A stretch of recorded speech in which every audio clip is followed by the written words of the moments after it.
Hello, আসসালামু আলাইকুম everyone. আজকে আমি ঘুরতে আসলাম আমার বোনের বাসায়। তো এটা হচ্ছে আমার ভাইয়ের ছেলে, তার সাথে আপনাদেরকে আলাপ করিয়ে দিচ্ছি একটু। আসলে সে ক্যামেরার সামনে আসতে রাজি না, লজ্জা পাচ্ছিল। তো একটুখানি আমি কাট করে নিয়ে নিয়েছি, বুঝতে পারে নাই। আর এখানে দেখুন, আমি আপুর বাসার ছাদ বাগানটাকে আপনাদের সাথে একটু শেয়ার করলাম।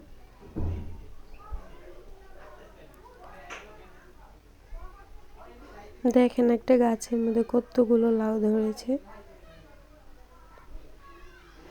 অসম্ভব একটা জিনিস। মানে ছাদে এত লাউ গাছে ধরে, এটা মানে না দেখলে হয়তো বিশ্বাস করার মতো না, এত লাউ ধরেছে।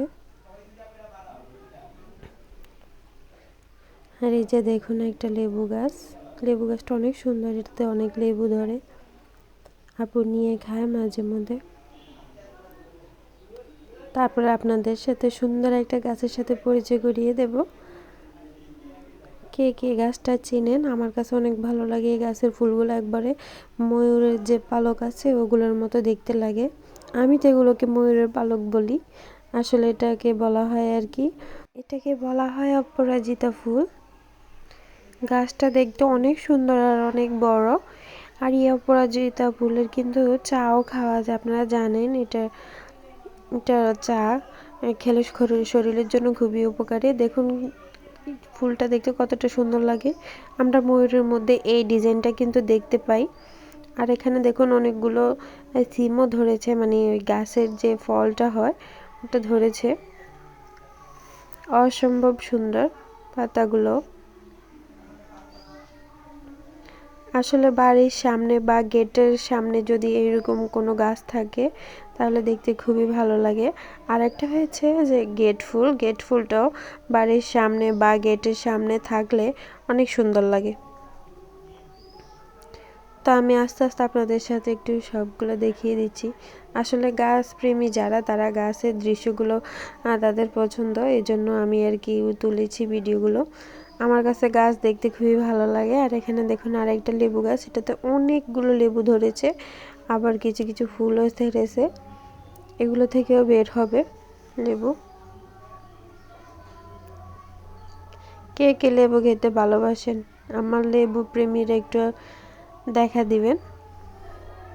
এই যে দেখুন ফুলগুলো অসম্ভব সুন্দর, আর লেবুগুলোরও অনেক ঘ্রাণ। এখানে বিভিন্ন টবে টবে করে লাগানো হয়েছে।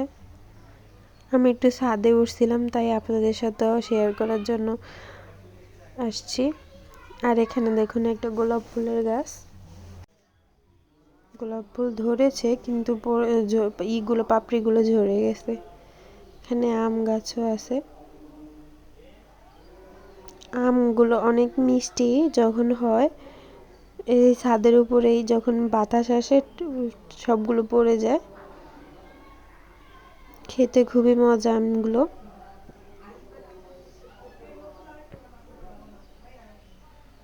আর এখানে পুঁইশাকের কিছু গাছ দেখাচ্ছি। আপনারা কারা কারা ছাদ বাগান করেন, কাদের পছন্দ করতে, তারা জানাবেন। ছাদ বাগান করলে অনেক সুবিধা, দেখা যায় কি শখ করে কিছু করলে নিজের জন্য, তাহলে ওই ছাদ থেকে কিছু নিয়ে এনে খাওয়া যায়। যেমন ফল গাছ বা সবজি গাছ লাগালে কিছু পরিমাণে হলেও সেটা মানে তৃপ্তি করে খাওয়া যায়, যে না এটা আমার হাতে। এখানে দেখুন কিছু মানে তরকারি, যেই আমরা যে তরকারিগুলো কাটি ওগুলোর যে যে খোসাগুলো থাকে ওগুলোকে পানিতে ভিজিয়ে তারপরে পচিয়ে গাছের গোড়ায় দিলে গাছের যে সারের যেটা এটা পাওয়া যায়। এটা খুবই উপকারী এই পানিগুলো, পচা পানি। এই তরকারি পচা সার যে কোনো গাছেই ব্যবহার করা যায়। তো আপনাদের সাথে শেয়ার করলাম। এখানে আরও একটা দেখুন ধুন্দুল গাছ, অনেকগুলো ধুন্দুল ধরেছে গাছের মধ্যে। এখানে টমেটো গাছও আছে, মানে অনেক ছোট ছোট অনেক গাছ লাগানো, বেগুনের চারাও আছে।